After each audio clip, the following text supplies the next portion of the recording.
eu gostaria que você liberasse em direção a alguém uma palavra que determina um dos rumos proféticos que o Senhor nos confiou para esta manhã. Quando eu disser 3, você vai olhar para a pessoa que está ao seu lado e vai dizer para esta pessoa: é grande.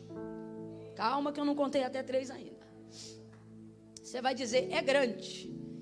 E isso vai surpreendê-la, né? É grande. O que Deus tem na sua vida é grande. O que Deus tem para fazer é grande. O que Deus vai realizar é grande. Isso é maravilhoso. Mas todo mundo que recebe de imediato algo grande, assim como fica surpreendido, rapidamente também preocupa-se, porque tudo que é de grande porte é também de grande responsabilidade, de grande administração. Então, quando você disser é grande, ele vai gostar, mas ele vai pensar: ixi, é grande. E aí você vai acalmá-lo em seguida. Você vai dizer: é grande.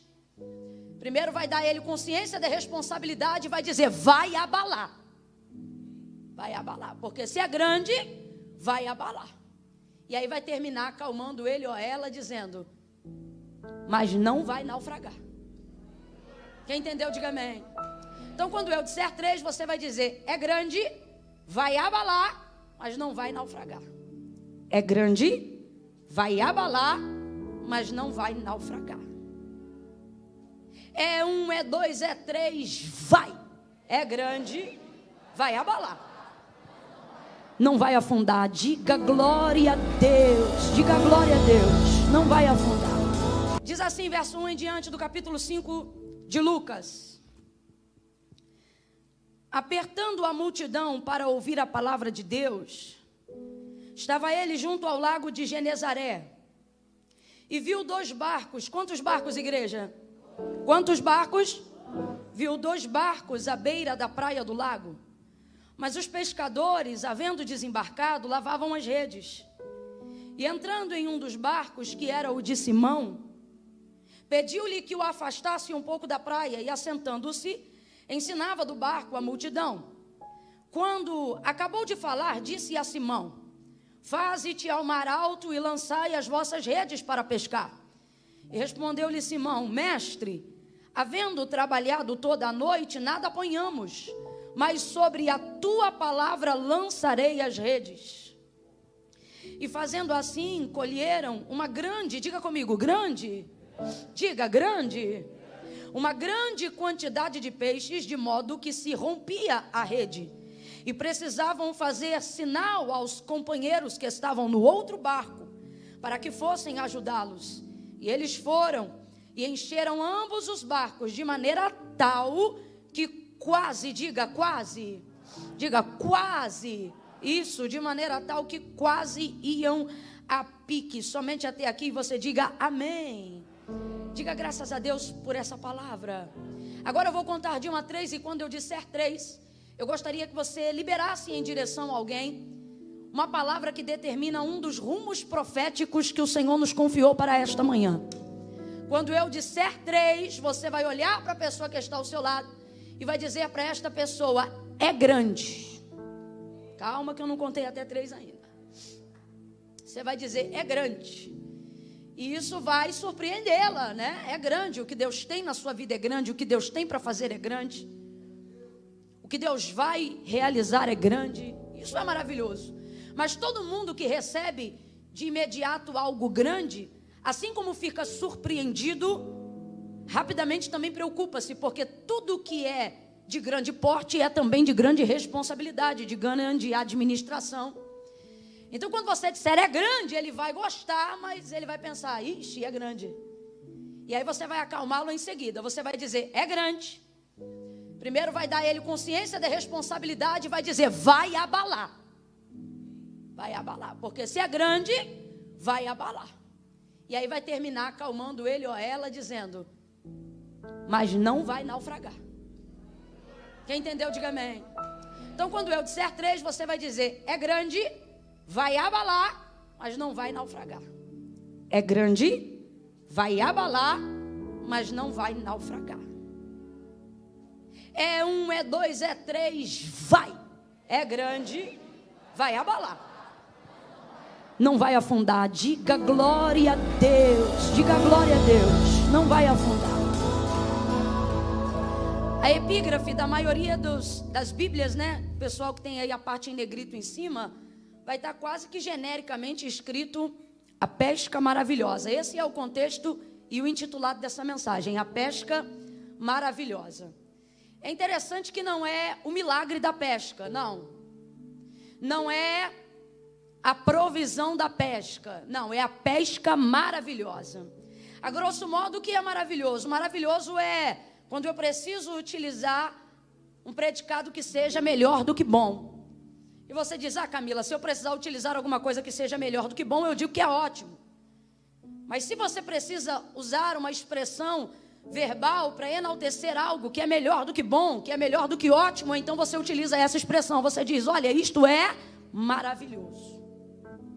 O próprio Senhor, pela boca do profeta, vai trazer essa característica de si próprio e acerca do seu nome, quando ele diz, visto que eu sou maravilhoso, melhor do que bom, melhor do que ótimo. O nosso Deus, ele é maravilhoso.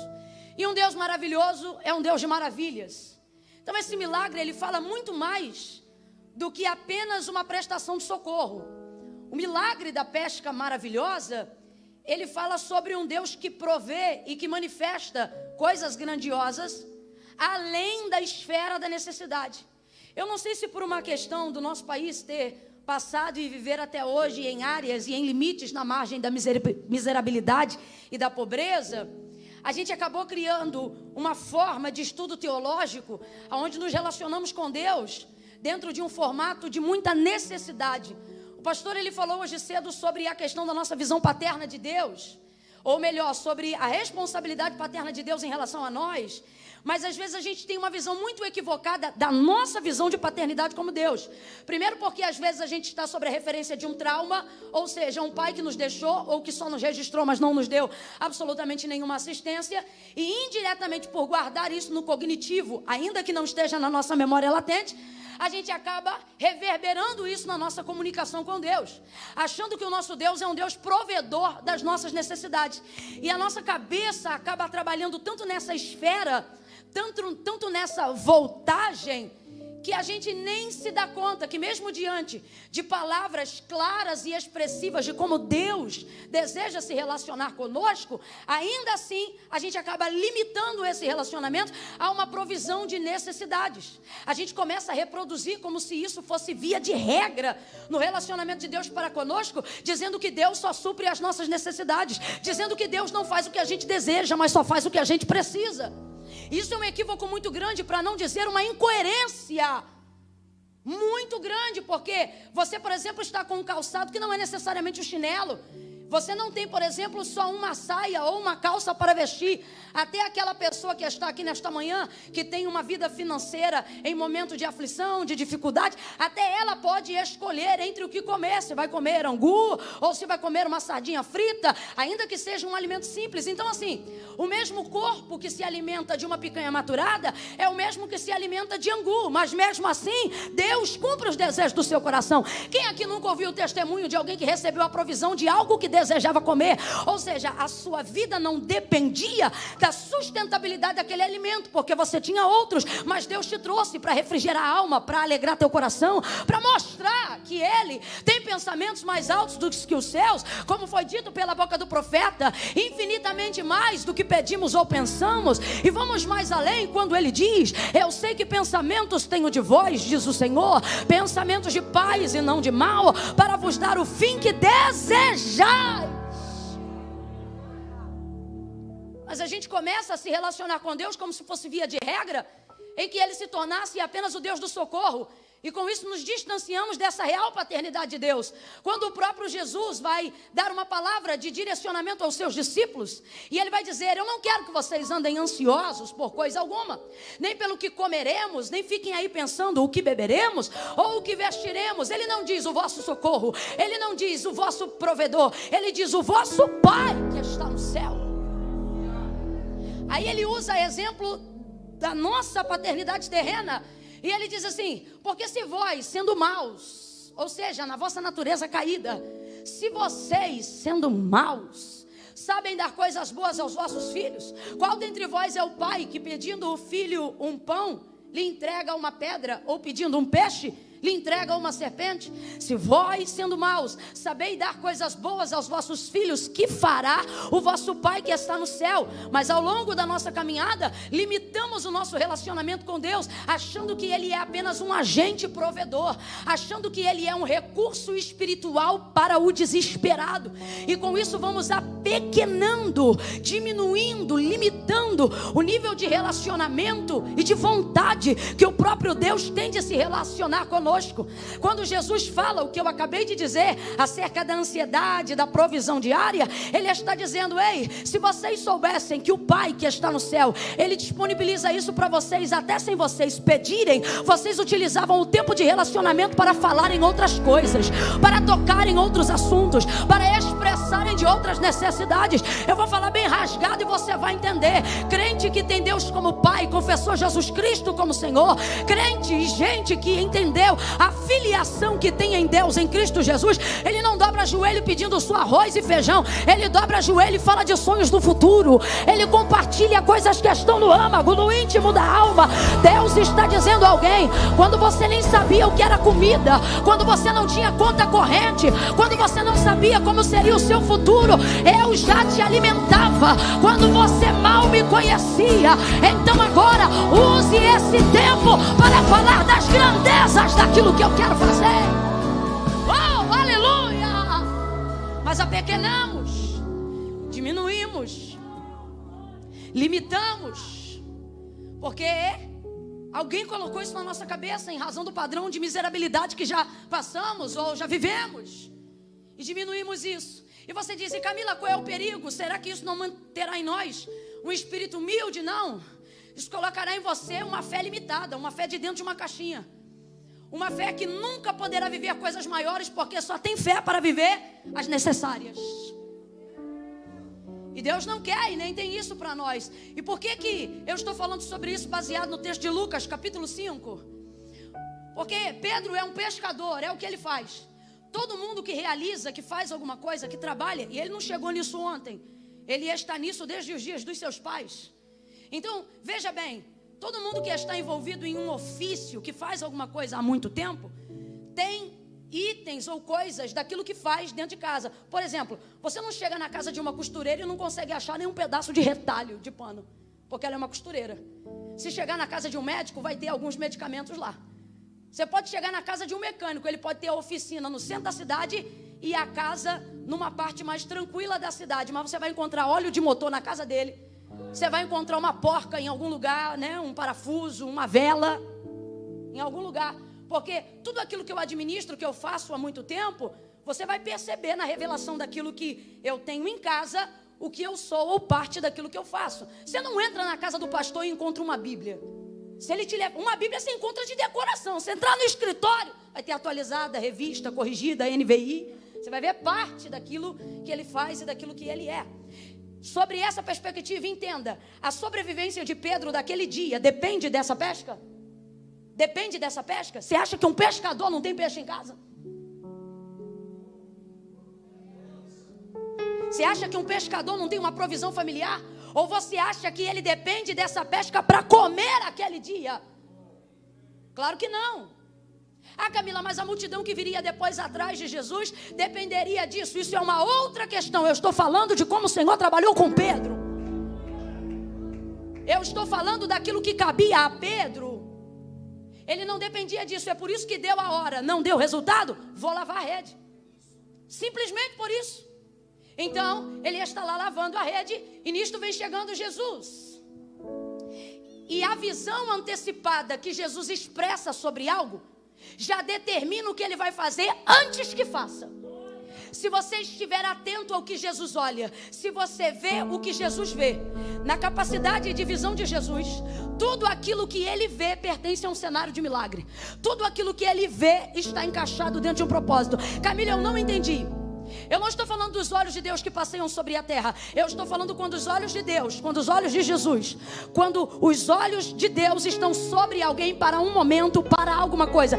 Eu não estou falando de algo no geral. Eu não estou falando de uma graça comum. Eu estou falando daquilo de imediato que Deus pretende fazer quando passa, quando vê, quando olha, quando escolhe. Por exemplo, João capítulo 9. E passando, Jesus viu um cego. Jesus via tudo. Jesus tinha um continente na cabeça. Ele sabia quem estava em Judeia e sabia quem estava em Samaria. Ele tinha absolutamente tudo. Jesus vê essa igreja hoje sem paredes. Você olha essa parede e vê a parede. Jesus vê o que está atrás da parede. Para ele o mundo não tem muros.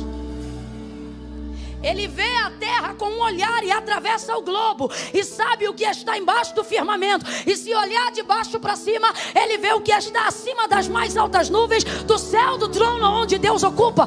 Tudo é patente aos seus olhos. Mas eu estou falando de quando ele para e olha.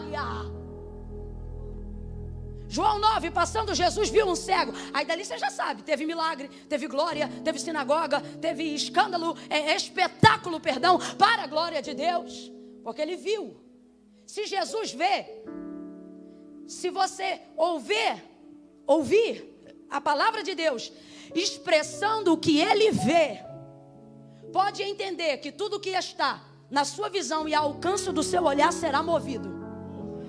O que você precisa entender? Camila, eu sou o único crente lá na minha casa. Você que vê isso. Deus, quando olha para você, vê tudo que te envolve. Vê tudo que compreende esse cenário. Isso é tão verdade que não fazia parte o restante da parentela de Abraão do que Deus queria fazer. Então Deus mudou a geografia para compilar a visão. Porque se tiver no alcance de Deus, o que ele vê, ele vai mover. E se não tiver no alcance da visão imediata dele, e você mostrar, ele vai na sua visão. Mateus 15, 21. A mulher clamava: tem misericórdia de mim, que minha filha, sabe o que ela está dizendo? Olha para mim, mas não esqueça, eu vim buscar pela minha filha. Ele está ali com ela, mas age na vida da filha, porque ela não está dizendo olha para mim, ela está dizendo eu vim por causa dela, olha para ela. E aí Jesus vai lá e liberta a menina. Quem está entendendo, diga amém. O que o olhar de Deus alcança, nessa perspectiva que eu estou explicando, o que o olhar do homem alcança, Deus está dizendo, se cabe na sua visão, vai caber na sua mão. Não. Se cabe na sua visão, vai caber na sua mão. Se existir aqui dentro, realizar do lado de fora é apenas uma questão de tempo. Se pulsar aqui dentro, cumprir do lado de fora é só uma questão de tempo. Deus está dizendo, se tu podes ver, tu poderás crer. E se tu podes crer, tudo é possível ao que crê. Vai realizar, vai cumprir e vai acontecer. O Senhor disse a Abraão, levanta a cabeça e olha, mas mira longe. Porque tudo que a sua vista alcançar, ele não diz aonde o seu pé entrar. Ele diz tudo que a sua vista alcançar, seu pé vai entrar. E eu vou te dar. Você quer entrar primeiro com a mão? A mão é muito limitada, ela só pega a distância de 1 metro de onde eu estou. Sabe aquele controle que você se estica para pegar? Você só vai pegar a mesma proporção do braço que você tem. Porque é limitado. Mas se você vê aqui dentro, se a visão for grande, não importa o tamanho da mão. Se a visão for grande, não importa o tamanho da perna. Se a visão for grande, não importa quantos zeros hoje tem na sua conta.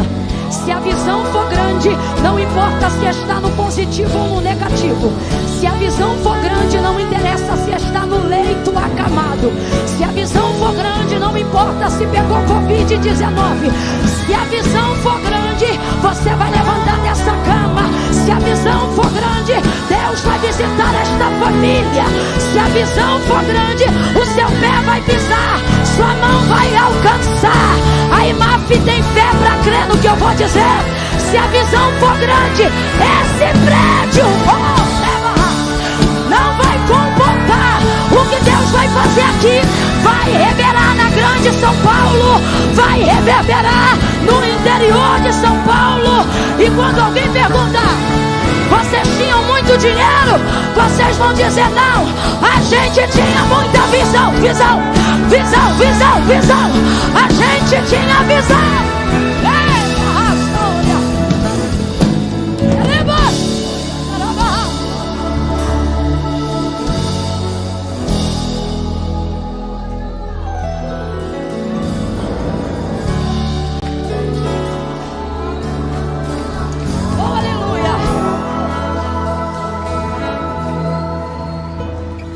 E por quê?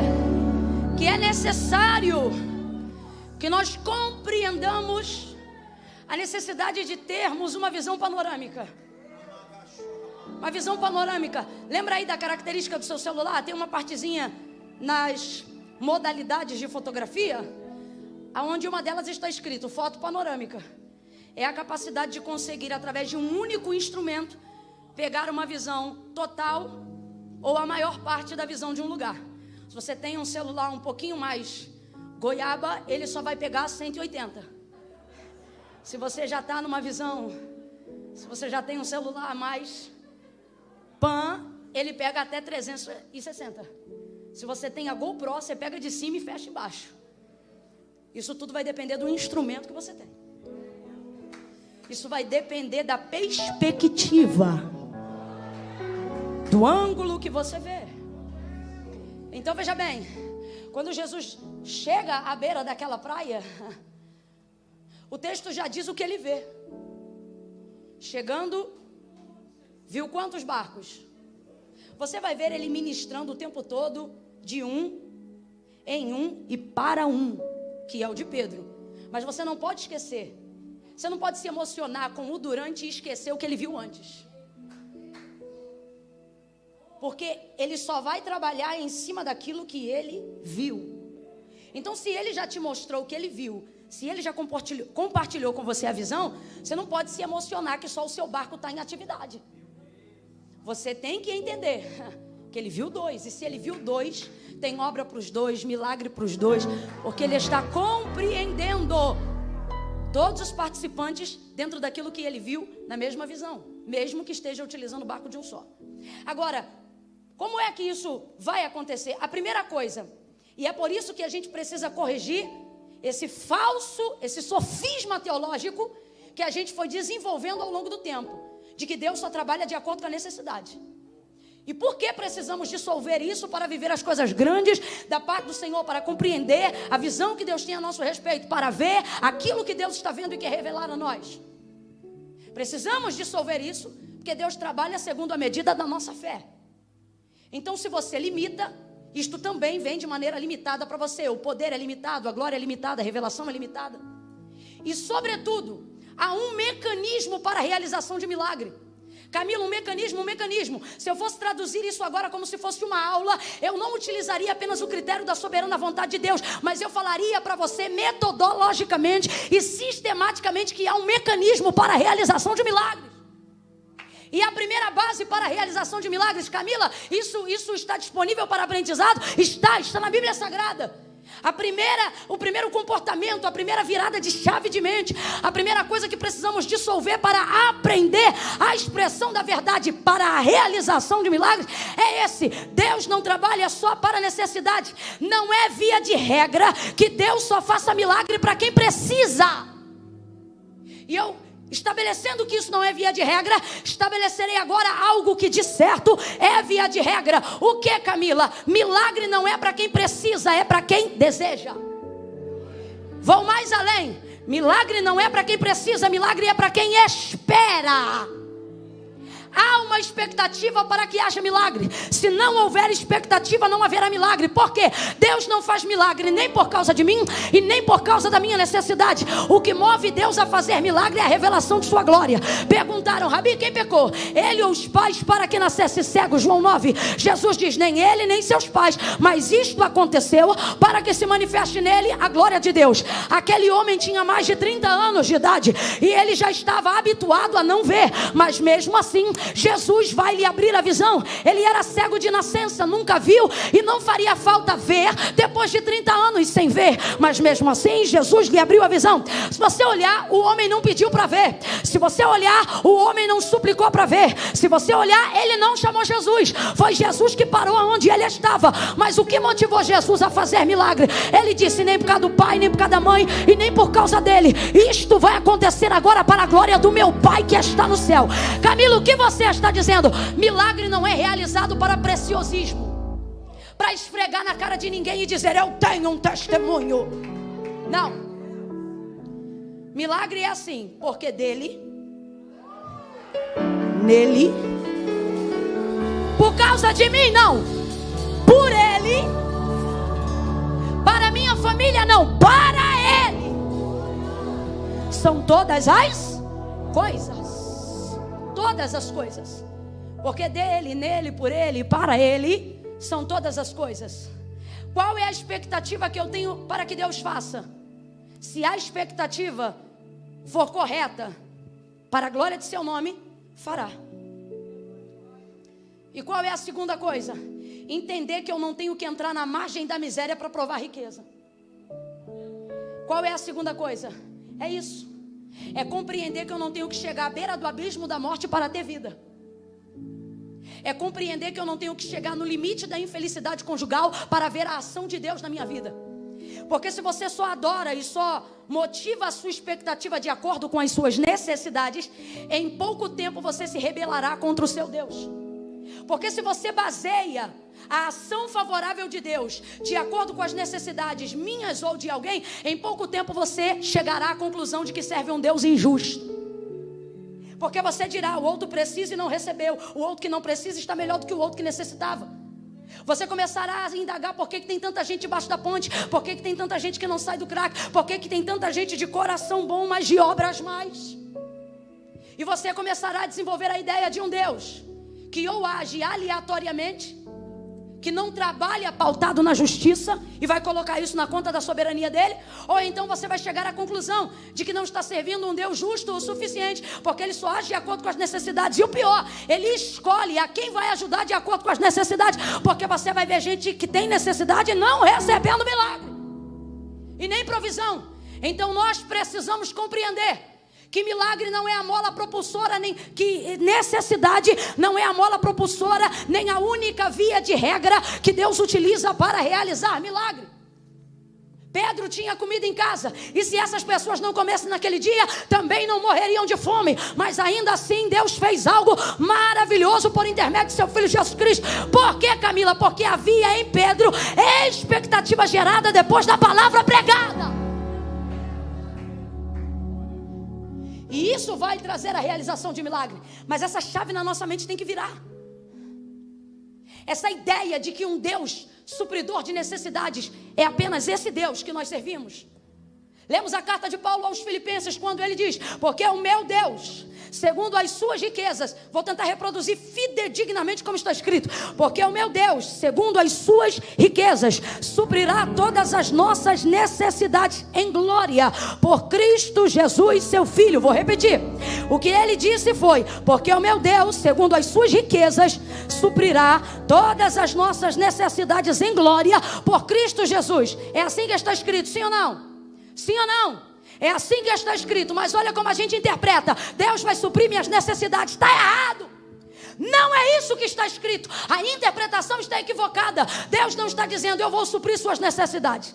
Para dizer que só significa Deus vai suprir necessidades, deveria estar escrito: Deus vai suprir necessidades. Mas o que o texto está dizendo é: o meu Deus, segundo as suas riquezas. O que isso significa? Eu não vou suprir suas necessidades de acordo com as suas necessidades. Eu vou suprir as suas necessidades de acordo com as minhas riquezas. Camila, eu ainda não entendi. Vai entender. Deus está dizendo: não tem você mais necessidades do que eu tenho em riqueza.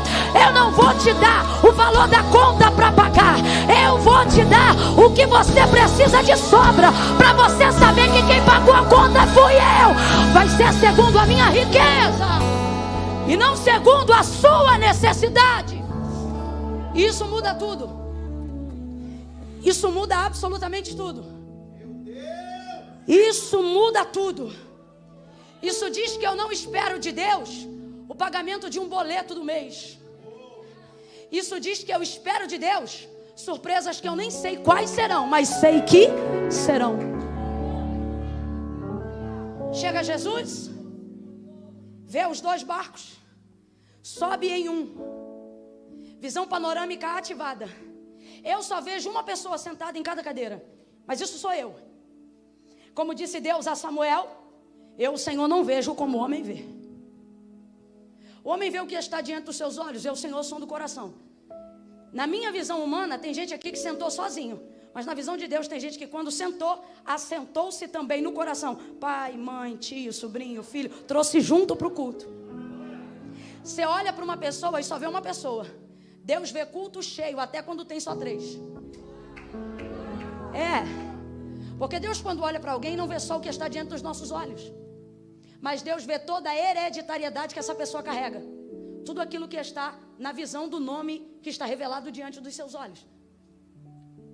Por exemplo, você olha para Abraão e vê um homem. Deus olha para Abraão e vê milhões de judeus, bilhões de judeus, trilhões. Calma, Camila, não tem isso tudo. Conta a quantidade de geração e você vai ver se já não teve. Deus olha para ele e não vê só um homem, mas vê um pai de uma grande e nem podia ter filho. Tem esterilidade no ventre de Sara? Não, mas Deus já está compartilhando com Abraão a sua. Se tiver visão, meu irmão, pode não ter útero, mas vai ter filho.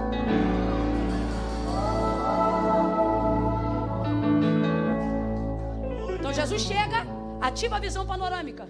Então a primeira coisa, entender que milagre não é por necessidade. Segunda coisa, visão panorâmica ativada. Se tiver capacidade para ver, terá condições de receber. Se tiver capacidade para ver, Ele vai te dar capacidade para administrar.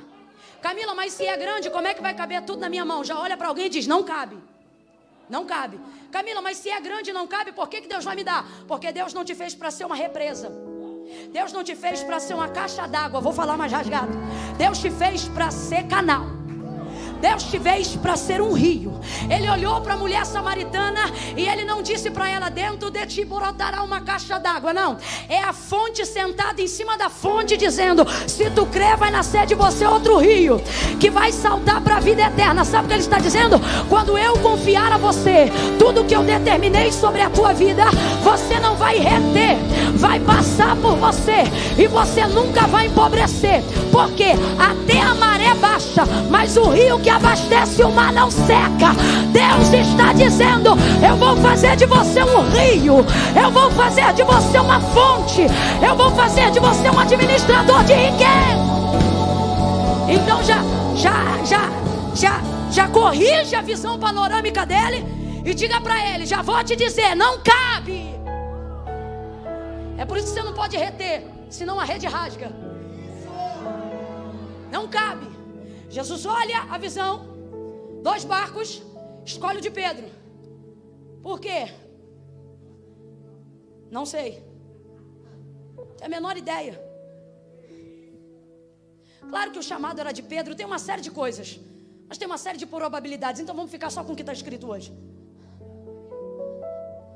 Escolhe o de Pedro, entra no barco de Pedro, porque vai haver milagre. Mas Jesus não foi ali para multiplicar peixe, Jesus foi ali para chamar um homem. Tem coisa que Ele faz só porque está no caminho, não porque é a direção, não porque é o destino final. É igual a Abraão. Lembra quando ele disse, sai da tua terra e vai para uma terra em que eu vou te mostrar. Abraão sabia qual era a terra? Deus sabia qual era a terra? Por que não contou a Abraão? Porque no fundo Deus não está chamando Abraão para conhecer Canaã. Deus está chamando Abraão para andar com ele. Porque quando você recebe de Deus uma promessa, você até olha para a promessa, mas depois que você caminha com Deus, a promessa é o que menos importa. Por isso que depois da quantidade de peixe, o texto diz que ele nem olhou para o peixe, largou rede, largou peixe, largou tudo e foi seguir a Jesus. Então tem coisa que vai acontecer porque está no caminho, mas não é o destino final. Aí ele prega do barco de Pedro. O restante para mim é caminho, porque o destino era Pedro. Prega do barco de Pedro, traz uma palavra naquela manhã. Irmão, não tem culto que se compare, pode ter até melhor, mas nenhum culto bate páreo com o culto da manhã. Em que aspecto você está falando? Em aspecto de atmosfera. Por quê? Porque não deu tempo de pecar no decorrer do dia. Você mal levanta, acorda, bota a roupa, ainda está botando a mente no lugar e chega no culto. Não xingou ninguém, não amaldiçoou no trânsito, não brigou em casa, não reclamou da louça, você vem na paz. Então você imagine um culto da manhã, um culto puro. Agora imagine um culto. Estou usando culto para a gente entender a linguagem do que a gente está vivendo aqui, naqueles dias lá. Imagine um culto onde você está caminhando e alguém diz, está indo para onde? Estou indo para a beira da praia. Rapaz, a visão, o vento, o clima, que alegria. É mesmo, vai ter uma palavra, comunhão, gente lá. E quem é o pregador? Aí é a bagaceira de rapaz, é Jesus de Nazaré que vai pregar hoje. O quê? O filho da Maria, o filho do José, o filho do Deus Altíssimo, menino. Ele vai pegar lá na praia hoje. Sobe Jesus no barco de Pedro e começa a pregar. Começa a ministrar a palavra naquela manhã. Irmão, se ser humano de carne e osso igual a gente ministra uma palavra e já muda a nossa expectativa, muda a disposição do nosso ânimo. Você imagina o que era ouvir o verbo pregando o verbo. É por isso que ele dizia, em verdade é verdade. Ele está dizendo, sou a verdade que falo, sou a verdade que vivo e sou a verdade que entrego. É tudo verdade, de verdade, na hora, ao vivo e em tempo real. E isso se mantém, tá? Mesmo não sendo mais ele carne entre os homens, isso se mantém. Porque você vai ver que a narrativa dos evangelhos, sobretudo a de João, está sempre no verbo continuativo. E Jesus ia passando, e Jesus ia curando, e Jesus ia fazendo. Por quê? Porque se tiver 2 ou 3, ele vem e continua fazendo, continua passando, continua operando. Chega ele, ministra do barco de Pedro naquela manhã. E Pedro está lavando as redes, mas ninguém consegue continuar lavando depois que Jesus chega. E mesmo que esteja lavando, ele vai parar para ouvir o que Jesus está dizendo. Ou vai conseguir ouvir, mesmo que esteja fazendo o que está fazendo. Vai ouvir. E ninguém que ouve Jesus, irmão, não é Camila Barro não, ninguém que ouve Jesus. É por isso que eu procuro falar só o que está escrito aqui. Porque se for persuasão humana, é um enfado. Você vai dizer, mas é uma gritaria, para que isso? Mas se Jesus vem em cima disso tudo, abafa minhas falhas. E aí você diz, eita, Jesus falou comigo nessa manhã. Imagine agora Pedro ouvindo Jesus. E ele já tem uma expectativa no coração. Agora, veja, ele sabe que Jesus é o Filho do Deus vivo? Ainda não. Sabe que é o verbo em carne? Também não. Só que Jesus é um pregador excelente. E ele tem o que nenhum dos doutores da lei tinha. Um nível de autoridade para pregar que ninguém tinha. E não é só por ser o Filho de Deus, mas é por ser o legislador da lei que eles promoveram. Então ninguém vai falar melhor de uma obra do que o autor da obra, sim ou não? Então é mais ou menos a mesma coisa. E o povo dizia, ele até fala o que a gente já ouviu, mas ele fala como quem tem autoridade. Pedro está ouvindo um sermão que nunca ouviu. Pedro está envolvido numa graça que nunca sentiu.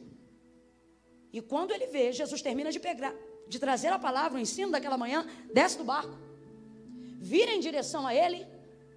E é aquela hora que você vê alguém que você admira, porque tocou nele, é Jesus, e vem chegando em sua direção. Sabe quando você tem alguém como referência e de repente essa pessoa te liga?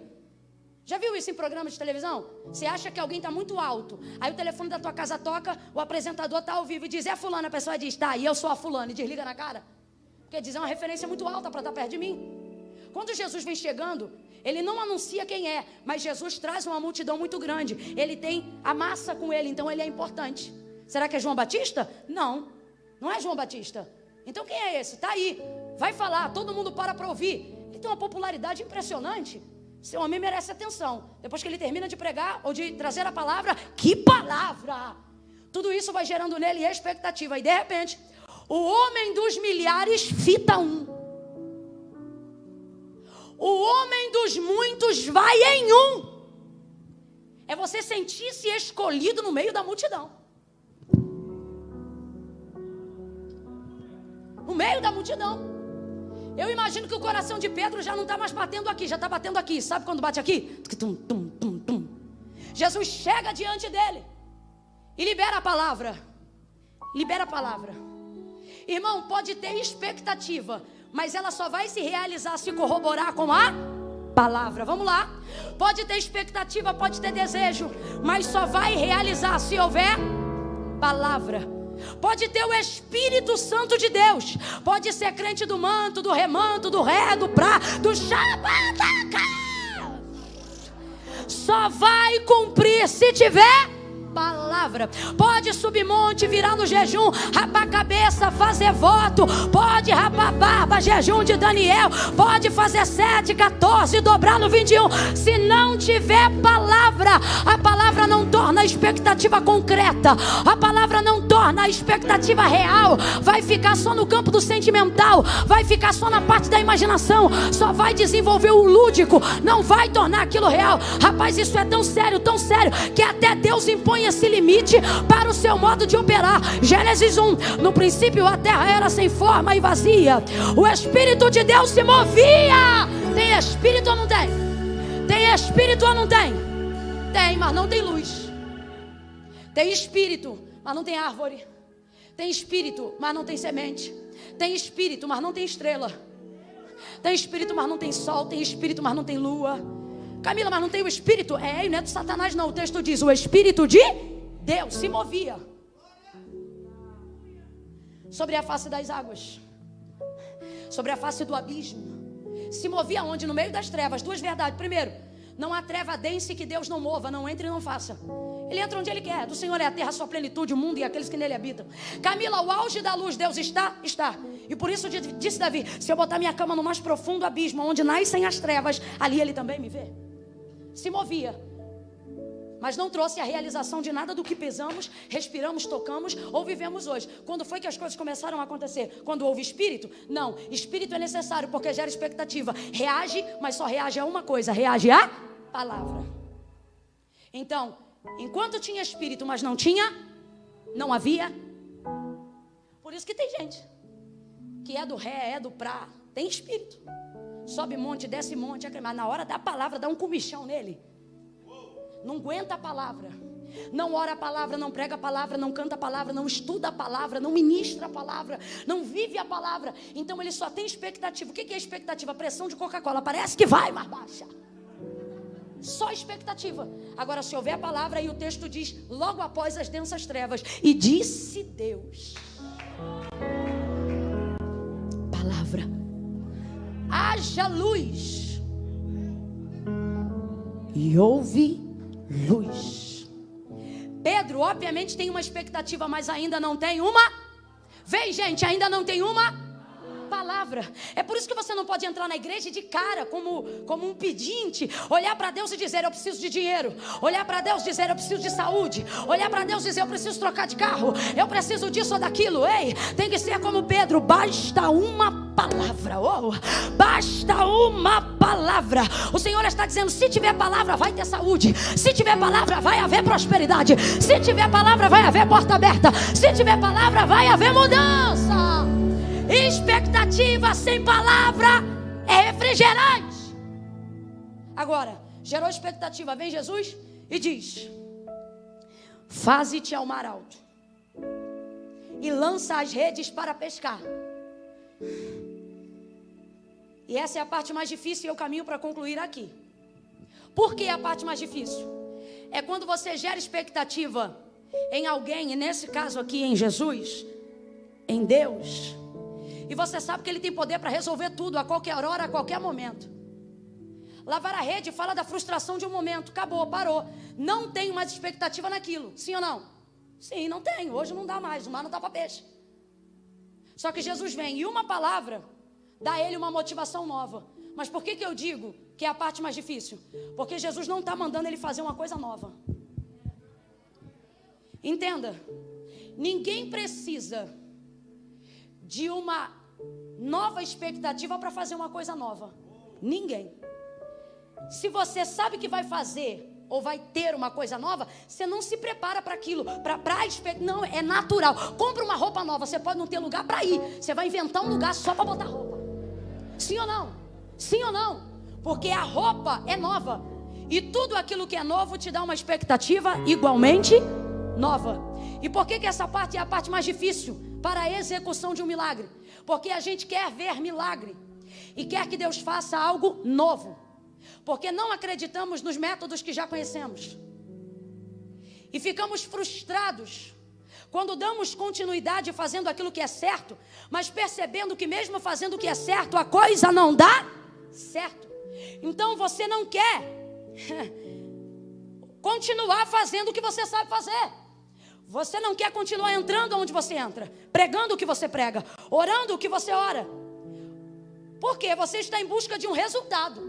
E quando você vê que o método que você aplica não traz para você o resultado que você espera, você pensa na sua cabeça: qual é a primeira coisa que eu tenho que fazer? Isso é lógica.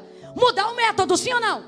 Aí você está olhando para um homem que tem poder para, caso quisesse, dizer assim: joga a rede na areia.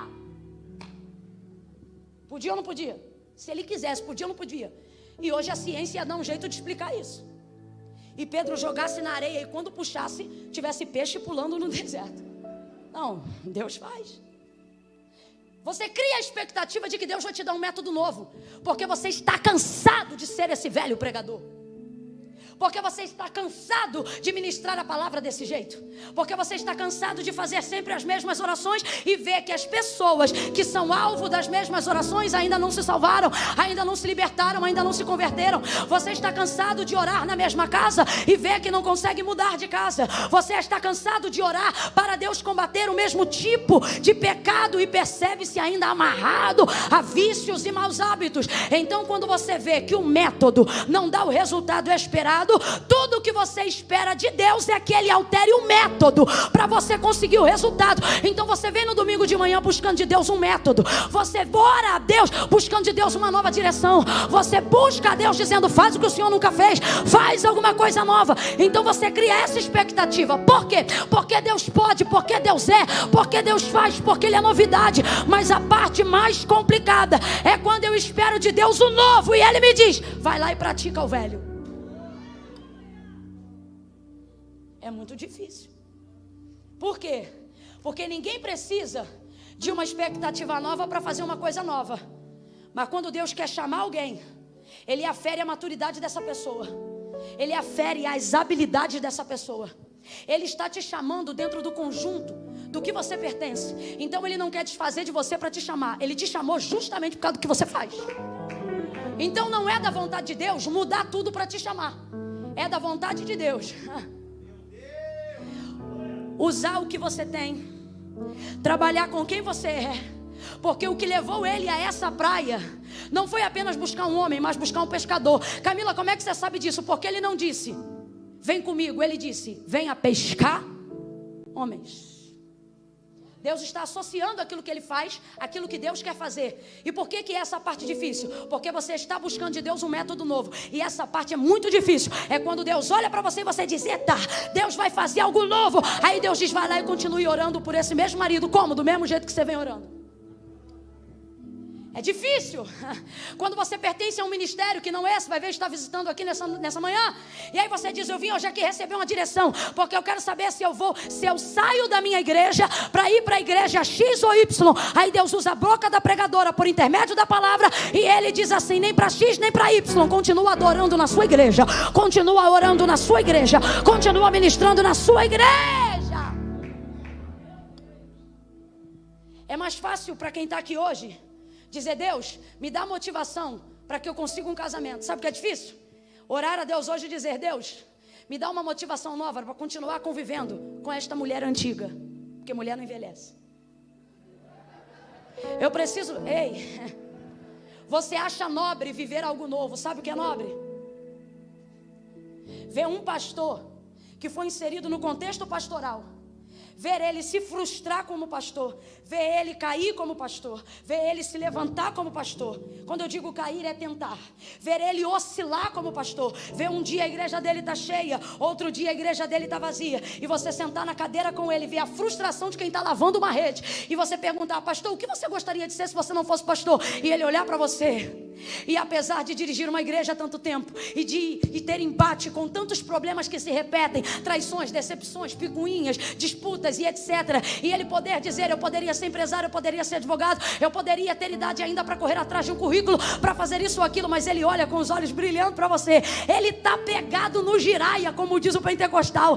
Ele está doido, tem um monte de coisa acontecendo. A saúde dele já foi abalada por causa do ministério. Mas você olha nos olhos dele, os olhinhos estão brilhando. E ele te responde: eu não conseguiria ser nenhuma outra coisa, porque eu nasci para ser isso. Eu tenho convicção de que é isto que eu sou, e é isto que eu vou continuar sendo. É alguém que consegue se manter com uma motivação nova, mesmo tendo que continuar aplicando um método antigo.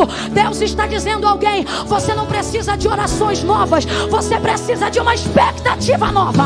A palavra e a direção de Deus vai realizar, vai concretizar o resultado que você deseja.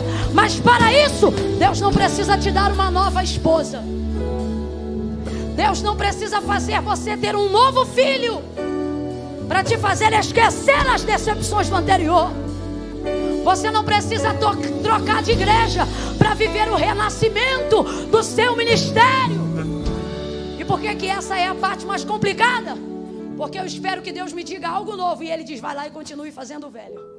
Como assim, Camila? Volte para o mesmo barco. Use a mesma rede e vá para o mesmo mar. Deus vai dar uma direção, Jesus vai dar uma direção, vai. Mas o barco é o mesmo, a rede é a mesma, e o mar Ele já conhece. E Jesus está dizendo: volta para lá. É muito difícil quando você espera algum novo e Deus já começa com a palavra dizendo: volta. Ninguém quer ouvir um volta, todo mundo quer ouvir um vai. É muito difícil. Ninguém quer ser um Pedro do volta, todo mundo quer ser um Abraão do vai. Volta. Volta para casa hoje e continue amando esse marido.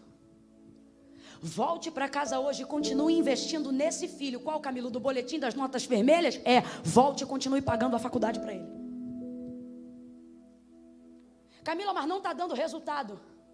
E é aqui que Deus afere se a gente vai ser chamado. Ou melhor, chamado a gente está sendo, se a gente vai ser escolhido. Por quê? Porque Jesus sabia que Ele ia pegar a maior quantidade de peixes que já pegou na vida. Sim ou não, igreja? Sim ou não, igreja? Jesus podia, já sabendo que o método era velho, dar a motivação nova, animando ele com o resultado. Pedro, pode voltar, pode segurar a mesma rede, entrar no mesmo barco, voltar para o mesmo mar, porque você vai pegar peixe, filhão, como nunca pegou antes em toda a sua vida de pescador. Mas Jesus não fala o resultado. Por quê? Porque Ele não está chamando e não quer usar pessoas para ser alvo de milagre. Pessoas que só olham para o resultado. Por quê? Jesus não procura pregadores que só olham para o resultado, pastores que só olham para o resultado, mães e pais que só olham para o resultado, filhos que só querem o resultado. Ele está procurando pessoas que sejam fiéis aos métodos. Ele tem a palavra de Deus, o método é a palavra, é a direção. Vai e joga, faz assim. Palavra, enviou sobre ele a sua palavra. Tanto que Pedro diz: já pesquei a noite inteira, estou voltando agora de manhã, não peguei nada, mas sobre a tua palavra, teu método, tua direção, teu comando, eu vou lá e vou fazer de novo o que eu fiz a noite inteira. Aí Jesus sabe que ele vai pescar peixe como nunca pegou na vida, mas não diz para ele. Poxa, se dissesse ia animar, né? Porque uma coisa é você morar a 15 quilômetros de distância da minha casa, uma coisa é você ter que pegar um mototáxi, um ônibus e o trem para chegar na minha casa, e eu ligar para você e dizer: vem aqui. Qual é o método? Um mototáxi, um ônibus e um trem. Você vai pensar, vai dizer: meu Deus, mas vou lá fazer o quê? Outra coisa é eu dizer: vem aqui em casa que eu estou com um negócio para te entregar. Meu irmão, podia ter no meio desse translado 2 barcos, um cruzeiro, um avião. Dependendo, se você sabe que eu estou com o que você quer, você rasga o continente e vai parar lá, sim ou não? Porque aquilo que eu sei que eu vou receber me dá motivação para cumprir o método. Se isso é verdade, por que Jesus não conta para ele o resultado? Porque quem vai pelo resultado corrompe a integridade do método. Porque está indo pelo resultado. E Deus, Jesus, não quer que ele vá pelo resultado, quer que ele vá por fidelidade ao método. Ele diz: por que mandas? Lembra dele no mar? Quando estava o barco sacudindo? Isso aqui é a experiência do chamado. O barco está sacudindo, está todo mundo com medo. O texto diz que haviam ondas que açoitavam a embarcação. O vento soprava e fazia barulho. Jesus olha de longe, Mateus 19. O povo olha Jesus, os discípulos olham Jesus e gritam de medo: ai, é um fantasma! Jesus está de longe, tem vento, tem água, está difícil de enxergar, mas a voz dele é bem audível sobre as águas. Salmo de número 29. Aí eles conseguem ouvir a voz de Jesus, mas ainda não tem certeza que é Jesus. Como é que sabe que não tem certeza? Porque Pedro diz assim: se for ele vai me mandar fazer uma coisa que eu sei que eu só sou capaz de fazer pela ordem dele. Por quê? Porque eu já fiz coisas que não deram certo, só deram certo porque eu as refiz pela palavra. Aí ele olha para Jesus e diz: se és tu mesmo, manda. Se és tu mesmo, libera a palavra. Se és tu mesmo, dá o comando. Se és tu mesmo, libera a ordem para que eu vá te encontrar por cima das águas. O Senhor não dá um sermão grande não, Ele só diz assim: vem. Tem duas maneiras de ver Mateus 14. Primeira, perdão, não é Mateus 14 não, lá ele é Mateus 14 sim. Lá, duas perspectivas. Primeira, você pode dizer: Pedro andou sobre as águas. Mas eu vou ser sincero, alguém anda sobre as águas sem prancha? Não. Então a segunda perspectiva é: Pedro andou sobre a palavra. O que é a palavra? A palavra é a ponte que une o meu método ao resultado. Por que Pedro não foi voando? Porque Deus não vai eliminar a disciplina do método só para você ter o resultado. Porque Deus não está olhando e escolhendo filhos para viverem o resultado.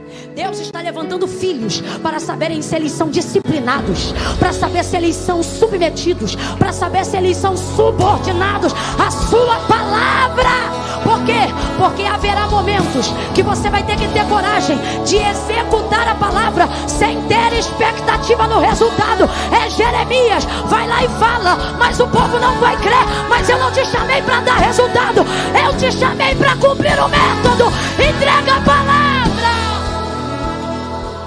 Jesus sabia que ele ia pegar peixes como nunca pegou, mas não anima ele.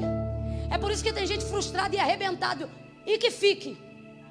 Camila, isso é praga? Não, consequência de quem se corrompeu no método, olhando para o resultado. Pregador que só prega para pagar conta, só vai pagar conta, o miserável. Porque ele ouviu alguém dizendo: vai lá e tenta. Ministério não é para quem tenta. Ministério não é cabide para desempregado, de quem não deu certo na área A, na área B. João 15: não fostes vós que escolhestes a mim, mas eu que vos escolhi a vós. Camila, o que eu faço para ser chamado? Você não faz. Você não faz. Você não faz. Camila, mas se eu meter um, né? Você não vai fazer. Vai fazer. Ó, o anjo Gabriel chega para Maria: você vai gerar. Eu sou virgem. Você vai gerar e vai dar luz ao Filho de Deus. Quando ela diz como se dará isso, que é a mesma palavra que Zacarias, o esposo de Isabel, o sacerdote, fala quando recebe a visita do mesmo anjo. Como se dará isso? Para Zacarias o anjo diz assim: você vai ficar mudo. Ué, mas usou a mesma palavra de Maria, mas para ele teve sentença. Vai ficar mudo até o dia do nascimento do teu filho. Porque o como se dará ele, o como se dará que ele fala, significa isso. A palavra é a mesma, a transliteração do verbo é a mesma. Só que Deus não vê só o que sai de fora, Deus vê qual é a fonte que te mandou dizer. Avalia a intenção. A palavra é a mesma, mas a intenção é diferente. Quando Zacarias diz como se dará isso, a intenção é: Isabel é estéril. A intenção é: Isabel não pode dar à luz. No fundo, se fosse no século 21, você está louco. Maria, a mesma frase: como se dará isso? Só que quando ela diz como se dará isso, ela não está dizendo não tem como acontecer. O que ela está dizendo é: o que eu faço para cooperar? Olha a diferença de quem está disposto ao método. Como se dará isso? Ela está dizendo isso aqui, ó: o que eu faço? Vamos lá, ela está dizendo o que eu? Olha a resposta do anjo: descerá sobre ti o Espírito Santo, e o poder do Altíssimo te envolverá. Vamos traduzir? Vamos interpretar? Olha o que o anjo está dizendo para ela: você não faz nada. Por quê? Deus não te chamou para fazer. Quem vai fazer é Ele. Ele só quer que você seja. É só para você continuar sendo a Maria pura, a Maria santa, a Maria humilde, a Maria simples, a Maria obediente. Por quê? Porque Deus não está te chamando para você fazer. Quem vai fazer é Ele. Ele só te chamou porque você é. Volta para cá, Lucas 5. Por que eu devo ser fiel ao método? Porque só Deus tem autonomia de resultados. O médico estuda, conhece a anatomia do paciente, trabalha o caso do paciente, mas ele sempre diz se a cirurgia é de risco, porque ele pode ser o melhor, o hospital pode ser o melhor, mas o resultado de sucesso geral não depende só dele nem do paciente, mas de uma combinação de fatores. A ciência vai dizer o quê? Uma lista. Eu vou dizer o quê? Deus. Anteontem estávamos ouvindo um testemunho. 2 pessoas, uma tomou um tiro, morreu. O outro tomou 10, rosto, pescoço, coluna. O que tomou 1 morreu, o que tomou 10 estava contando testemunho na igreja. Deus. Amém? Vai e seja fiel ao método. O que as pessoas querem hoje no século 21? Um método novo.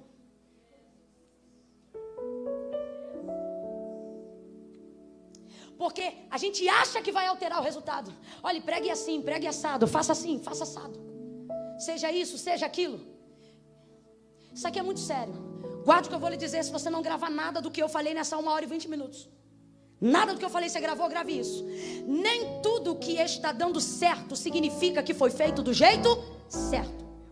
E nem tudo que ainda não deu certo significa que esteja sendo feito do jeito errado.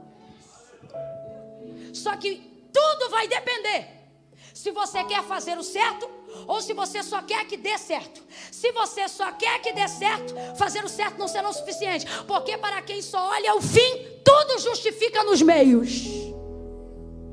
Mas assim como a gente aprendeu na 5ª série uma coisa chamada prova real, que é quando você tem que pegar o valor somado ao valor do resultado para saber se deu o resultado certo. O céu trabalha com esse tipo de caixa. Não adianta ter um resultado positivo no final se houve um método equivocado durante a equação. Tem gente que está arrebentando aqui na terra, mas não vai entrar no céu, porque lá a conta não fecha. Lá a conta não fecha. Não fique louco querendo métodos novos para obter rapidamente seus resultados. Seja fiel aos métodos e Deus garantirá resultados. Quando você é fiel ao método, até o que era para dar errado dá certo. Porque você quer resultado? Não, porque você está olhando para o método, para o cumprimento da palavra.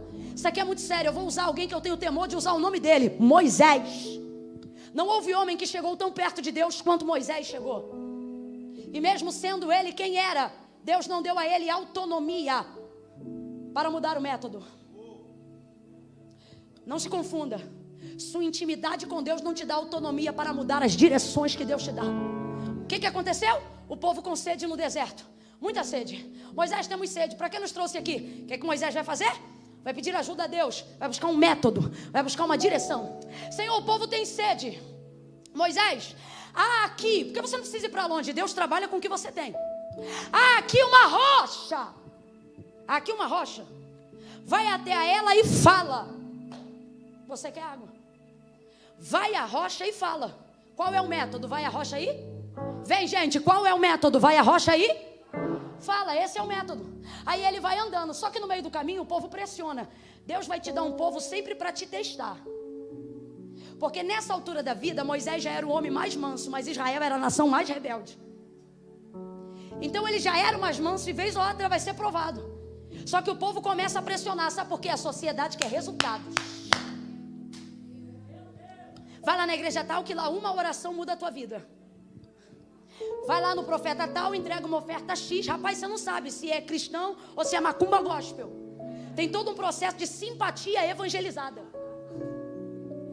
O povo pressiona, o povo quer resultado. Moisés fica tão desorientado com o nível de pressão, porque esse povo é de dura serviço, é afrontoso, que ele acabou de ter contato com Deus, recebeu de Deus uma direção, mas quando ele vai voltando pelo caminho, o povo vai pressionando tanto, que quando ele olha para a rocha, para não dar com o cajado na cabeça de um crente, ele arrebenta a pedra 2 vezes. Pá!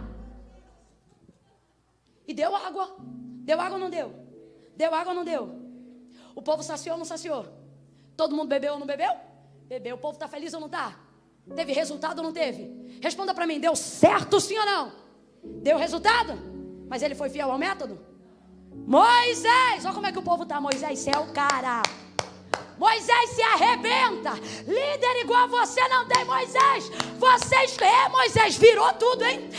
Moisés quebrou tudo, hein? Que revelação. Eita, Moisés, está bombando a agenda, hein? Moisés, ó.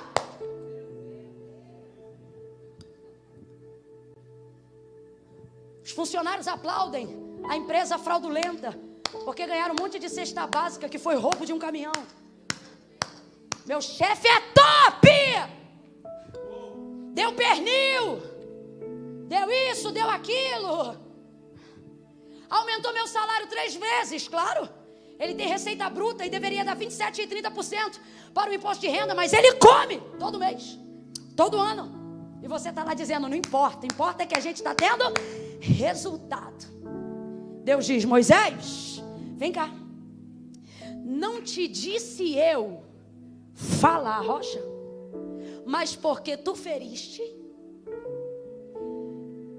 eu vou dar a terra que jurei aos seus pais que lhe daria, e somente a geração de Josué e Caleb lhe entrarão, porque este povo perecerá neste deserto.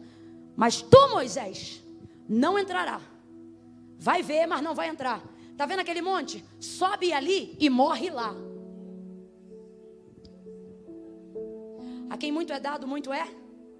Quando Deus chama alguém que é fiel aos métodos, se ele no caminho se corromper com o resultado, é melhor que Deus leve logo. Para não perder a pureza do ministério, para não perder a pureza da chamada. Jesus sabia, mas não disse para ele, vai que você vai pescar muito. Porque Deus não quer, andando com ele, gente que só anda por causa dos resultados. Deus quer, andando com ele, gente que é fiel aos métodos. Aos métodos. Foi ele, lançou a rede. Jogou com força. A rede assentou. Começa a puxar. Quando puxa, começa a arrebentar. E o barco? O barco vira. E a parte da superfície? Encosta na água. Camila, entra um pouco de água, com certeza. Se quase ia a pique. Estalou a madeira. Por quê? Porque é grande. Nós queremos obter grandes resultados e não queremos sacrificar a estrutura em nada. Só que uma das ideias que eu tenho de por que Deus, em Cristo, escolheu o barco de Pedro, é porque quando ele entra no barco, eu tenho para mim, que enquanto ele está pregando, ele está medindo a estrutura. De ponta a ponta e dizendo, vai envergar aqui, vai instalar ali, mas deixa eu ver se aguenta. Eu imagino, eu não sei como era o outro barco, mas eu imagino que Jesus olha para o outro barco e diz, aquele ali eu conheço, a madeira não é igual a essa daqui. Esse aqui vai aguentar o tranco da primeira puxada. Deus está dizendo, ei, eu não te coloquei de gaiato nessa embarcação, eu avaliei a tua estrutura e medi a tua profundidade, antes de saber se você aguentaria o peso daquilo que eu confiaria a você. Deus está me usando nessa manhã para dizer quem está em casa. Deus está me usando nessa manhã para dizer quem está na igreja. Parece que vai arrebentar, porque você se dispôs a cumprir o que Deus mandou, porque você se dispôs a ver o que Deus vê. Mas Deus te trouxe aqui nessa manhã para dizer, já medi a tua estrutura, vai balançar, vai sacudir. Tem dia que você vai ficar debilitado, tem dia que a sua saúde vai ser alvejada, mas você não vai afundar, tua casa não vai afundar, teu ministério não vai afundar. Eu conheço a tua estrutura. Joga a rede, puxa, Pedro. Ele puxa, bombeia, aperta, estala, entra água. Isso aqui é Paulo aos Coríntios. Abatidos. Eu vou fazer igual o cantor que já dorme no Senhor cantava. Pregue as rosas, mas não deixe de dizer às pessoas que para desfrutar do seu perfume precisa suportar os espinhos. Gente, você quer a salvação de alguém na tua casa que diz que nunca vai ser crente? Então se prepare, seu barco vai ser abalado. A gente quer viver coisa grande, quer alcançar a comunidade, mas não quer aguentar a água entrando. Sabe o que interrompe o náufrago desse barco? Um quase.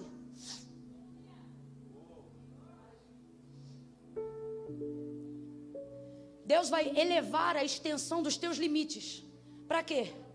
para você entender que você pode ir além do que imaginava. E para você compreender que não vai haver náufrago, o que vai haver é um quase.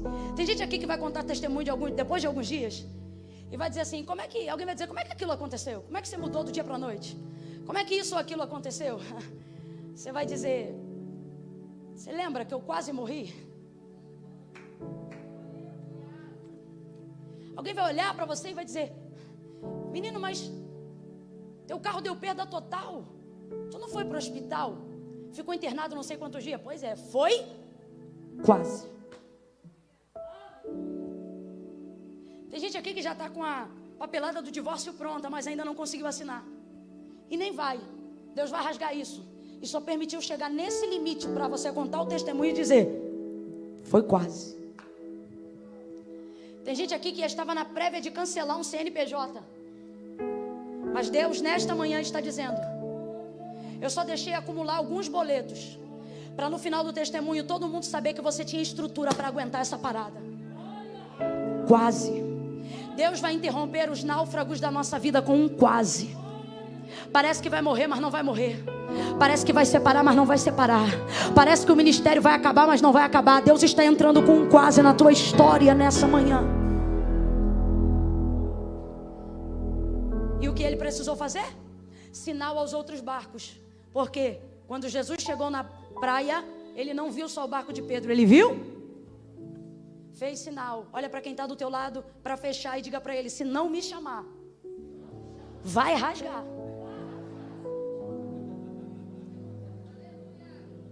Milagre é coletivo. Se não for para a glória de Deus, se não for para abençoar, por que o Senhor escolheu José entre seus irmãos?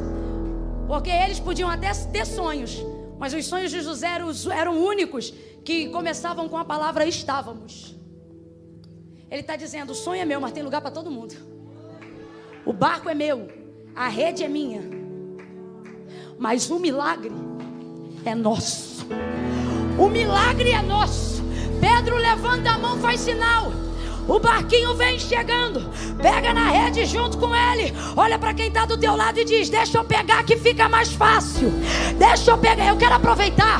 Tem líderes em casa agora, dirigentes, coordenadores, pais, mães, líderes, empresários. Tem gente aqui que lidera alguma área na vida. Deus está dizendo, você quer fazer tudo sozinho? Só é seu barco, só é sua rede, só é do seu jeito. Então você só vai pegar o que aguenta guardar, só vai pegar o que aguenta segurar. Agora, se você aprender a confiar em quem está no mesmo mar, em quem trabalha da mesma maneira, Deus vai ampliar a extensão do milagre. Mas você precisa chamar. É difícil dizer isso, mas eu preciso dizer. Gente que não confia em gente vai se arrebentar. Camila, mas eu estou arrebentado porque eu confiei. Deus trabalha com isso para você aprender em quem confiar. Deus não trabalha com isso para que você não confie. Deus não permitiu traidores para você viver a dor da traição. Deus permitiu traidores para você aprender em quem você deve confiar.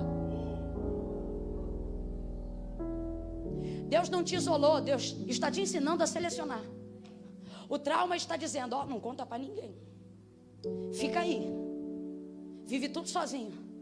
Aí você não abrange, não oferta, não... Gente, tem gente aqui que mora em casa, que tem medo de convidar alguém para casa. Vai ver o piso, vai ver a banheira, vai ver a mesa, vai ver a comida, vai ver os talheres de prata. Meu Deus, mas é bandido ou é amigo? Não, é meu amigo, mas eu não sei se ele está preparado. Sabe como é que você vai saber se ele está? Só você deixar ele entrar. Se ele não tiver, vai entrar uma vez e não vai entrar mais. E se ele estiver, você vai arranjar na amizade um bálsamo, um amigo a quem confiar. Tem gente que está deixando de viver a expressão e a proporção magnífica do milagre, não porque não confia em Deus, mas porque ainda não aprendeu, por causa do trauma, a confiar em pessoas. Então eu quero te animar com uma coisa. O barco pode ser seu, a rede pode ser sua. Por quê? Porque tudo que eu busco da terra para mim é meu. Porque a terra Deus deu aos filhos dos homens para governarem sobre ela. Então presta atenção, tudo que eu busco da terra é meu. Se eu busco algo da terra, é meu. Fruto do meu trabalho é meu. O que eu compro com o meu salário é meu. Qualquer extensão que passar do limite daquilo que eu posso produzir, vem de Deus. Então entenda, o barco é meu, a rede é minha, mas o peixe é de? Tudo que vem de Deus para mim eu não posso chamar de meu. Não, ouve. Tudo, Camila, tudo que vem de Deus para mim eu não posso chamar de meu. Camila, mas igual o seu ministério, não é o seu ministério? Depende de quem fala. No meu caso eu digo o ministério que o Senhor me confiou. Porque não é meu. O talento não é meu. Não é meu. A unção não é minha, mas tudo está compartilhado. Está, mas o Senhor vai voltar. Lembra da parábola dos talentos? E eu preciso prestar conta daquilo que foi feito com o que foi depositado na minha vida. Está comigo, mas não é meu. Vai ouvindo aí. Então tudo que vem da terra para mim eu posso chamar de meu. Mas tudo que vem de Deus para mim se torna nosso. Quer ver? Senhor, nos ensina a orar, disseram os discípulos de Jesus. Como João Batista ensinou os dele a orar. Quando vocês forem orar, entra no quarto e digam assim: Pai. Porque o Pai não é seu. O homem não tem coisa alguma se do céu não lhe for dada. E o pão que desceu do céu também não é meu, é nosso. Pai nosso que está no céu, santificado seja o teu nome. Venha a nós o teu reino. Seja feita a tua vontade, assim na terra como é no céu. O pão, se veio do céu não é meu, se veio do céu é?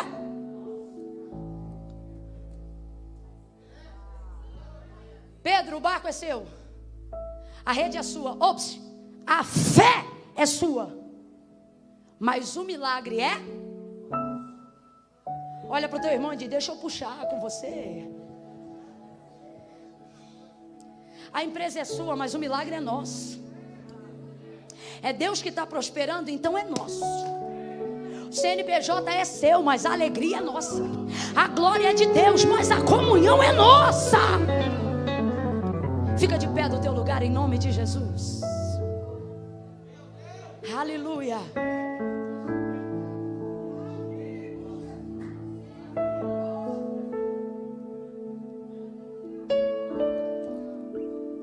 Se tu tens fé para dizer isso, diga assim: eu não quero para mim, Jesus.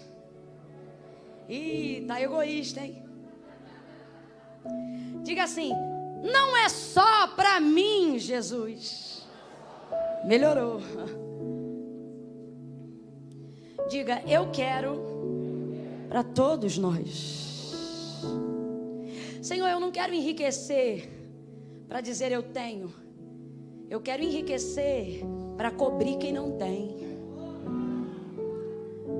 Senhor, eu não quero prosperar para dizer eu venci. Eu quero prosperar para que outros possam vencer também. Mas se o Senhor vai abalar a minha estrutura, se o Senhor vai mexer comigo, eu aceito. Por quê? Porque você está servindo um Deus que nunca permitirá com que você execute um método cujo resultado te destrua. Lembra da oração de Paulo e Silas na prisão? Isso aqui é coisa louca. Para analisar. Os dois estão orando no terceiro pátio do cárcere inferior, subsolo. Tem andares em cima deles. Eles começam a orar e houve um abalo sísmico. Em qualquer terremoto, o que está embaixo funde primeiro. Eles fazem uma oração que produz um abalo. Se não vem de Deus, os primeiros a morrerem pela oração que fizeram são eles mesmos. Só que Deus nunca vai trabalhar de um jeito cujo resultado do que Ele está fazendo seja a sua destruição. Deus não luta contra Deus. Se o que Ele está te mandando fazer é uma direção que Ele te deu, você não vai sucumbir embaixo do que Ele te mandou fazer. Você não será destruído na direção que Ele te mandou fazer. Camille, como é que eu sei disso? Com a garantia de que você está na direção de Deus. E como é que eu sei que eu estou diante da direção de Deus? Se você estiver na palavra. Não é um hino, não é uma poesia, é a palavra. ela vai te dar a garantia de que o resultado será puro e não vai destruir sua embarcação. Porque Deus não vai permitir nenhum ministério, nenhuma unção, nenhum comportamento, nenhuma atitude, nenhuma empresa, que no final o resultado seja a sua própria destruição. Deus está preservando a nossa estrutura. Agora, você quer que gente na sua casa seja salvo e acha que você não vai ser abalado enquanto busca isso? Pare de ser frouxo. Você que escolhe a proporção do milagre. Sou eu, Camila? É. Por quê? Porque Deus não quer te destruir. E se para não te destruir Ele não tiver que te dar, Ele deixa de te dar. Agora, se você é daqueles que está arrebentado, mas você diz: Deus, estou lanhado, estou cansado, estou moído, mas se o Senhor tem comigo, se o Senhor quer para mim, se o Senhor quer me dar, eu estou aqui, manda. Vai estalar, vai doer, mas eu não estou disposto a que tu entregue para outro aquilo que eu quero para mim, ou aquilo que tu queres me entregar. Se você quer, então faz igual Ezequiel, aprende a gemer quieto.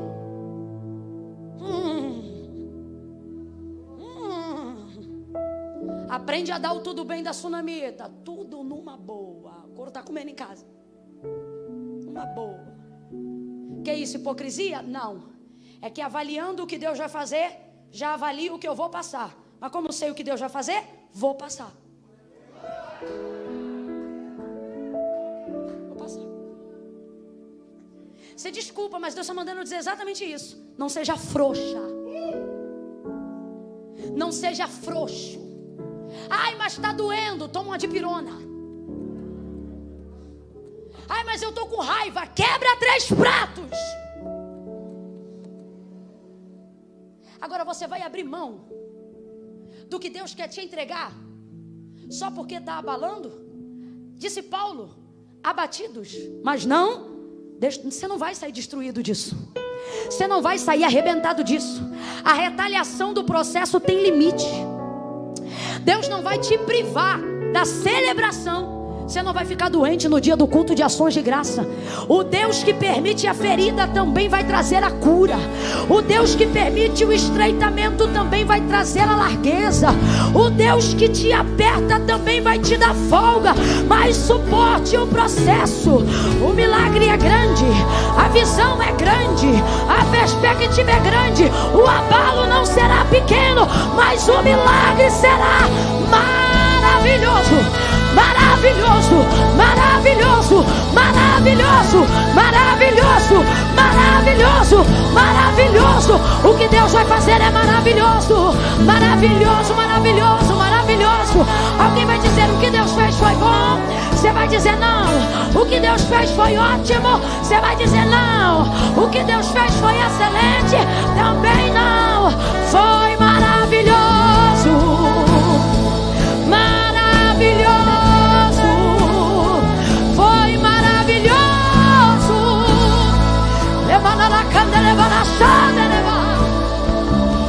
Senhor, em nome de Jesus, nessa manhã, Senhor, avalie a estrutura da embarcação de cada um aqui. Avalia o barquinho de cada um aqui.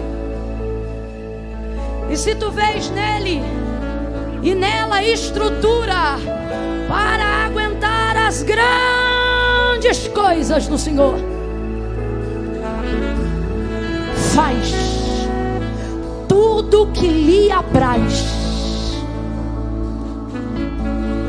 e não poupa e nem limita nada do que o Senhor tem por causa do abalo.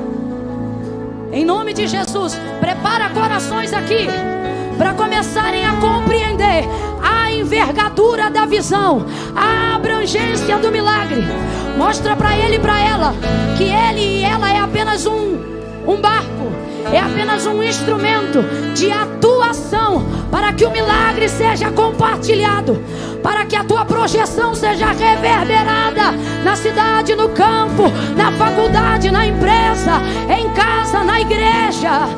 Expande o raio de atuação, expande o raio de atuação. Nós queremos peixes para a multidão, peixes para a casa, peixes para o barco vizinho. Nós queremos ser fiéis aos métodos. Nós queremos te entregar na mão a glória dos resultados. Oh Deus, coloca uma expectativa nova. Coloca uma expectativa nova para que este homem continue a fazer o trabalho, continue a desenvolver a chamada, continue a fazer o que o Senhor ensinou ele a fazer. Não deixe essa mulher desistir, não deixe esse homem desistir. O método é antigo, mas a motivação é nova nesta manhã. Dá-lhes uma motivação nova nesta manhã. A todos aqueles que estão acompanhando pela internet, dá-lhes uma motivação nova nessa manhã, uma expectativa nova nessa manhã. Quando eles chegarem no trabalho na segunda-feira, quando eles tiverem que agir as coisas que vão precisar agir na segunda-feira, dá a eles uma expectativa nova, uma motivação nova. Em cima daquela mesma mesa, trabalhando com esse mesmo chefe, ensaiando nesta mesma igreja, ministrando, quem sabe, o mesmo sermão, mas com uma motivação nova. Eleva a expectativa do teu povo, para que eles possam suportar a grandeza do que o Senhor quer fazer. Em nome de Jesus eu oro com a tua igreja agora e os abençoo, lhes enviando esta palavra, para que eles possam começar as atividades dessa semana sobre esta palavra. E que tu possas, ó Deus, revelar os resultados para aqueles que são fiéis aos teus métodos. Em nome de Jesus. Quem concorda, diga amém.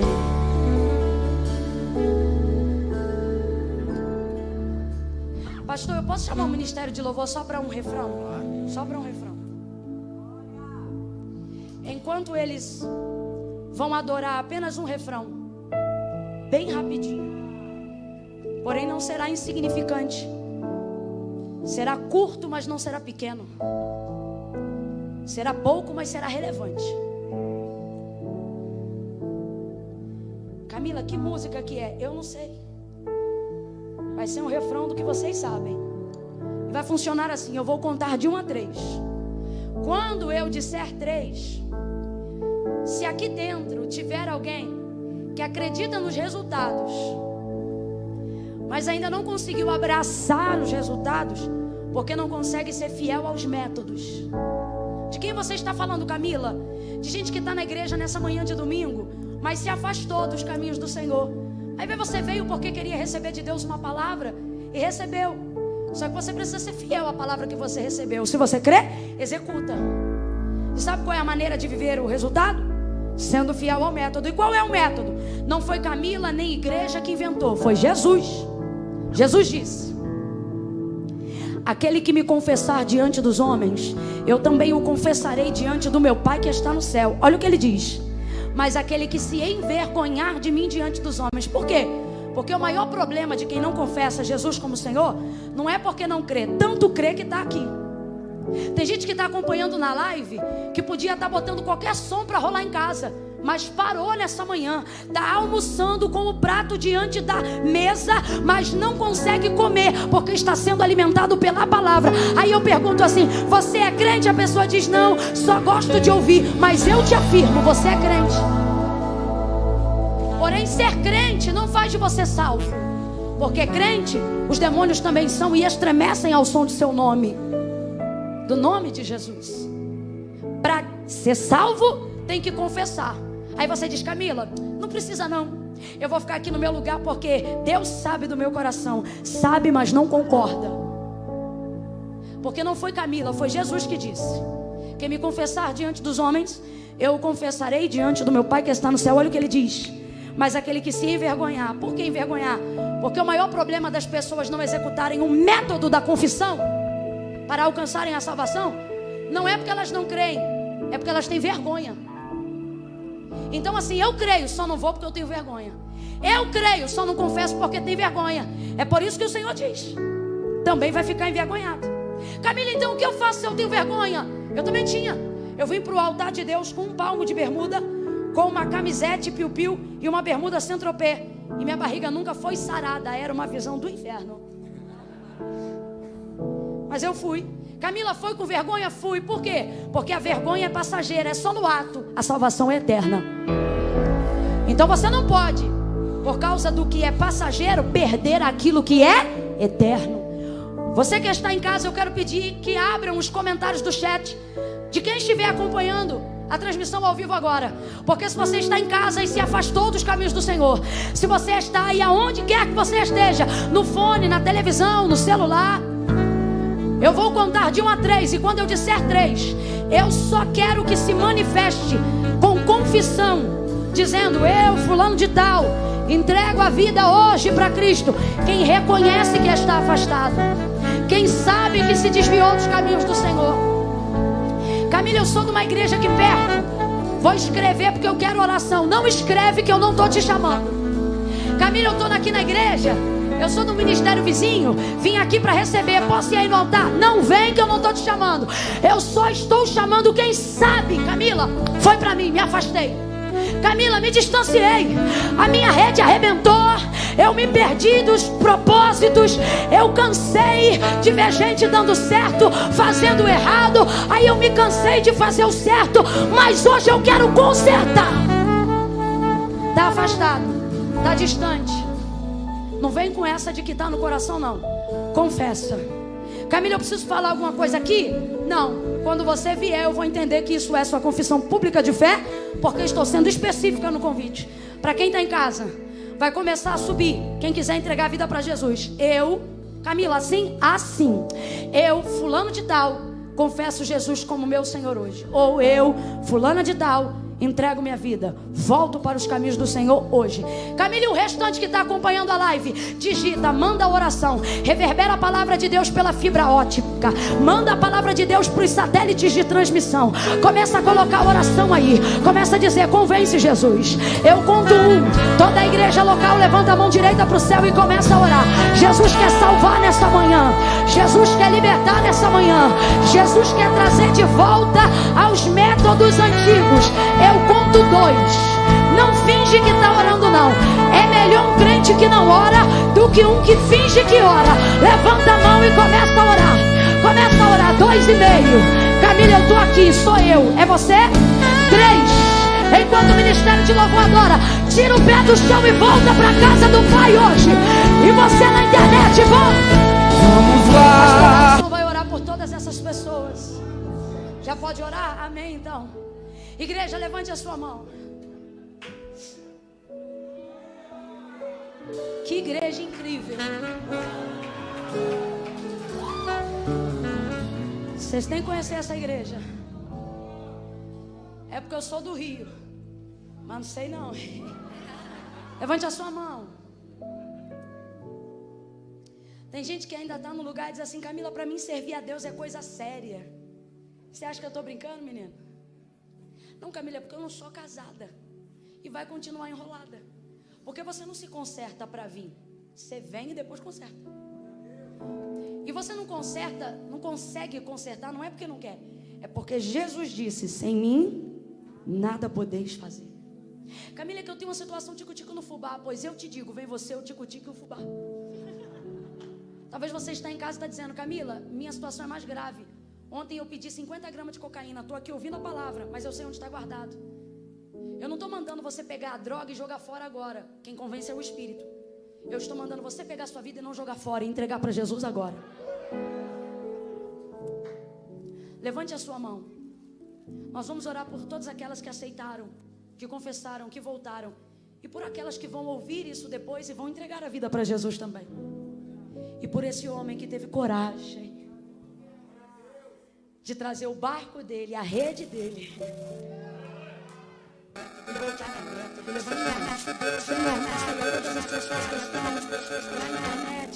A este homem que está aqui diante do teu altar, nós unimos todos, Senhor, todas agora na mesma oração, e como ministros de uma nova aliança e sacerdotes de uma nova geração, nós os abençoamos, nós declaramos a quebra do cativeiro, a restauração e a libertação completa. Nós estabelecemos a alegria dos seus nomes escritos no livro da vida. Senhor, eu te louvo porque o Senhor é quem faz a obra. Enche eles do teu espírito, ajuda eles em todo o processo necessário de libertação. Glorifica o teu nome. Nós ligamos na terra e te pedimos, liga no céu, e ministramos sobre eles a alegria, a alegria, alegria, alegria, alegria, alegria, alegria, alegria, alegria, a alegria do Espírito Santo, e os abençoamos no poderoso nome de Jesus. Quem concorda, diga. Aplauda o Senhor acima da sua cabeça por essas vidas. Deus te abençoe.